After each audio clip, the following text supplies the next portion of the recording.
All right, a quick halftime update as South Alabama and Coastal Carolina have gone to the half.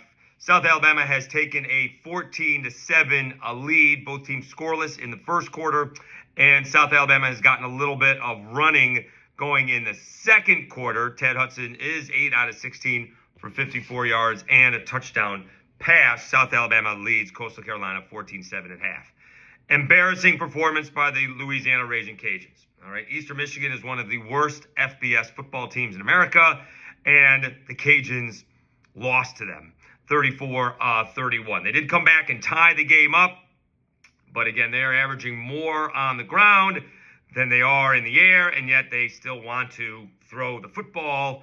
And Daniel Beal had 2 interceptions. One was just absolutely brutal, although did come back after that and lead them to a tying score. And then Eastern Michigan hits the game-winning field goal at the end of regulation.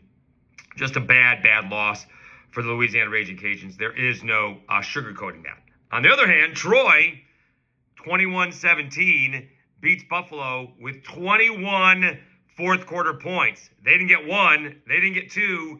They got 3 and-outs after they scored their first touchdown, trailing 17-0 into the fourth quarter.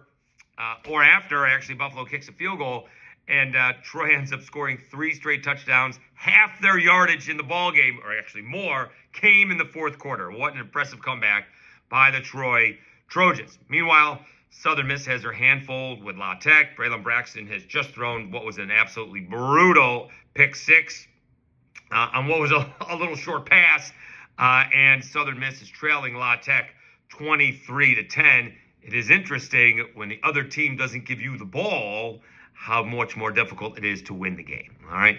Arkansas State is trailing Kennesaw State 28-14, almost into the fourth quarter. Georgia Southern leads Maine 17-14. That's at half. Georgia State hanging tough, trailing Vanderbilt 14-13. And James Madison, should mention, rather easy win over Liberty. Alonzo Barnett III went the distance. We did not see Matt Sluka in the ball game, at least from what I could tell. Let me check real quickly. He didn't throw a pass. Let me see if he did get in there. No, he did not run the football either. So 31-13, easy win for James Madison over Liberty. We'll have a little bit of a recap following tonight's ball games, and then, of course, a full episode recapping what happens this weekend. Right now, South Alabama leading Coastal Carolina in the Sun Belt 14-7, and Southern Miss has their handful, trailing La Tech 23-10. Still plenty of time to go in that ball game as they're about midway through the second quarter.